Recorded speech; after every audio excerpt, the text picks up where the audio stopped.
Di sini saya Putri Agustia Anggriani dengan NIM T20194067. Akan menjawab soal-soal ujian tengah semester mata kuliah Etika Profesi Keguruan Prodi PGMI FTIK IAIN Jember. Soal nomor 1. Jelaskan keterkaitan antara etika dan profesi. Keterkaitan antara etika dan profesi. Etika merupakan kebiasaan atas suatu perilaku yang baik dari seseorang, sedangkan profesi merupakan suatu pekerjaan yang dimiliki oleh seseorang, baik yang pekerjaannya tetap ataupun tidak. Jadi, hubungan antara etika dengan profesi ialah ketika seseorang bekerja dan memiliki sebuah profesi yang tetap, maka orang tersebut haruslah mempunyai etika-etika yang baik. Apabila orang tersebut sudah memiliki perilaku yang baik, maka pekerjaannya akan selesai dengan hasil yang sangat memuaskan, dan orang tersebut pasti akan lama di bidang profesinya. Soal nomor 2. Berikan satu contoh kasus penyimpangan etika profesi keguruan yang dilakukan oleh oknum guru, lalu lakukan analisis faktor penyebab terjadinya dan berikan solusi untuk mengatasinya. Contoh kasus penyimpangan etika profesi keguruan, misalnya seperti guru mencuri waktu mengajar. Misalnya, guru jarang memasuki kelas dan membiarkan kelas kosong tanpa adanya pembelajaran ataupun tugas. Hal ini disebabkan karena kurang siapnya guru secara fisik, mental maupun emosional. Kesiapan fisik, mental, dan emosional guru maupun siswa sangat diperlukan. Jika kedua belah pihak siap secara fisik, mental, dan emosional, proses pembelajaran mengajar akan lancar. Interaksi siswa dan guru pun akan terjalin harmonis layaknya orang tua dengan anaknya. Solusi untuk permasalahan tersebut ialah pihak sekolah memberikan teguran kepada oknum guru tersebut. Kemudian, apabila hal tersebut terus berlanjut, maka pihak sekolah bertindak tegas dan memberikan sanksi berat pada oknum-oknum guru yang melakukan kasus etika profesi keguruan tersebut. Soal nomor 3. Tugas guru profesional meliputi 3 cakupan, yaitu tugas guru di bidang layanan administrasi, tugas guru di bidang layanan bimbingan konseling, dan tugas guru di bidang layanan instruksional. Jelaskan ketiga tugas tersebut secara singkat. Tugas guru di bidang layanan administrasi meliputi administrasi kurikulum, yaitu menyusun sebuah kurikulum sebagai pedoman proses kegiatan belajar mengajar dalam sebuah instansi pendidikan. Dalam melaksanakan kurikulum, tugas guru adalah mengkaji kurikulum tersebut melalui kegiatan perseorangan atau kelompok, sesama guru di satu sekolah, dengan guru di sekolah, dan personil pendidikan lain seperti pengawas. Dengan demikian, guru dan kepala sekolah memahami kurikulum tersebut sebelum melaksanakan. Yang kedua adalah administrasi kesiswaan. Administrasi kesiswaan merupakan proses pengurusan segala hal yang berkaitan dengan siswa di suatu sekolah, mulai dari perencanaan siswa baru, membimbing siswa baru dalam masa orientasi, pembinaan selama siswa berada di sekolah, mendata hasil prestasi siswa di kelas, sampai siswa menamatkan pendidikannya melalui penciptaan suasana yang kondusif terhadap berlangsungnya proses belajar mengajar. Yang ketiga adalah administrasi kepegawaian atau personel, yaitu membuat buku induk pegawai, membantu memperlancar kebijaksanaan dalam kepegawaian, seperti kenaikan pangkat, kepindahan, pemberhentian, pemecatan, dan sebagainya.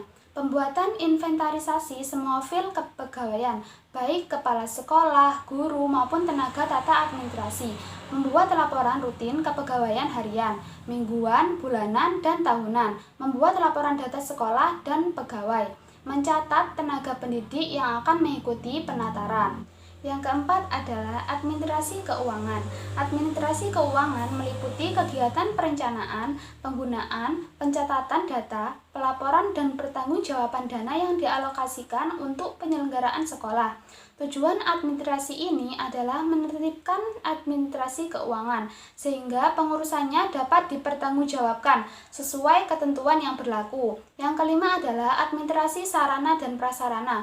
Guru berperan dalam perencanaan, pemanfaatan, dan pemeliharaan, serta pengawasan penggunaan sarana dan prasarana yang ada. Yang keenam adalah administrasi hubungan sekolah dan masyarakat atau biasa disingkat dengan Husemas. Husemas adalah suatu proses komunikasi antara sekolah dan masyarakat untuk meningkatkan pengertian masyarakat tentang kebutuhan serta kegiatan pendidikan, serta mendorong minat dan kerjasama masyarakat dalam peningkatan dan pengembangan sekolah. Peran guru di sini ialah membantu sekolah dalam melaksanakan teknik-teknik Husemas, membuat dirinya lebih baik lagi dalam bermasyarakat. Dalam melaksanakan semua itu, guru harus melaksanakan kode etiknya, yaitu kode etik guru. Dan yang terakhir adalah administrasi layanan khusus. Administrasi layanan khusus adalah administrasi dalam dunia pendidikan yang memberikan layanan secara khusus atau suatu usaha yang tidak secara langsung berkenaan dengan proses belajar mengajar di kelas. Tugas guru di bidang layanan bimbingan konseling antara lain sebagai informator, yaitu guru diharapkan sebagai pelaksana cara mengajar informatif, laboratorium, studi lapangan, dan sumber informasi kegiatan akademik maupun umum. Yang kedua adalah sebagai organisator. Guru mengelola kegiatan akademik, silabus, jadwal pelajaran, dan lain-lain. Yang ketiga adalah sebagai motivator. Guru harus mampu merangsang dan memberikan dorongan serta reinforcement untuk mendinamisasikan potensi siswa, menumbuhkan swadaya, aktivitas, dan daya cipta kreativitas sehingga akan terjadi dinamika di dalam proses belajar dan pembelajaran. Yang keempat adalah sebagai direktor. Guru harus dapat membimbing dan mengarahkan kegiatan belajar siswa sesuai dengan tujuan yang dicita-citakan. Yang kelima adalah sebagai inisiator, pencetus ide dalam proses belajar mengajar. Yang keenam adalah sebagai transmitter. Guru bertindak selaku penyebar kebijaksanaan dalam pendidikan dan pengetahuan. Yang ketujuh adalah sebagai fasilitator, memberikan fasilitas atau kemudahan dalam proses belajar mengajar. Yang kedelapan adalah sebagai mediator. Guru sebagai penengah dalam kegiatan belajar siswa. Yang terakhir adalah sebagai evaluator. Guru mempunyai otoritas untuk menilai prestasi peserta didik dalam bidang akademik maupun tingkah laku sosialnya, sehingga dapat menentukan bagaimana anak didiknya berhasil atau tidak. Tugas guru di bidang layanan instruksional. Yang pertama, bimbingan belajar. Diarahkan kepada upaya membantu peserta didik dalam mempelajari konsep dan keterampilan yang terkait dengan program kurikuler sekolah. Yang kedua, bimbingan pribadi. Lebih terfokus pada upaya membantu peserta didik untuk mengembangkan aspek-aspek kepribadian yang mencangkup pemahaman diri dan lingkungan, kemampuan pemecahan masalah, konsep diri, kehidupan emosi, dan identitas diri. Yang ketiga, bimbingan sosial. Membantu peserta didik mengembangkan keterampilan sosial atau keterampilan berinteraksi di dalam kelompok. Yang terakhir adalah bimbingan karir, untuk menumbuhkan kesadaran dan pemahaman peserta didik akan ragam kegiatan dan pekerjaan di dunia sekitarnya. Pengembangan sikap positif terhadap semua jenis pekerjaan, mengembangkan sikap positif terhadap orang lain, dan mengembangkan kebiasaan hidup yang positif. Soal nomor 4. Apa urgensi diterapkannya kode etik bagi guru Indonesia? Lalu berikan komentar Anda tentang penerapan kode etik guru di Indonesia. Urgensi diterapkannya kode etik bagi guru Indonesia ialah sebagai landasan moral dan pedoman tingkah laku setiap guru warga Indonesia dalam menunaikan tugas pengabdiannya sebagai guru, baik dalam sekolah maupun di luar sekolah, sesuai dengan nilai-nilai agama, pendidikan, sosial, etika, dan kemanusiaan. Komentar saya terkait penerapan kode etik guru di Indonesia ialah kurang menyeluruh, di mana masih banyak oknum guru yang melakukan kasus pelanggaran kode etik seperti mencuri waktu pengajar, dan lain-lain.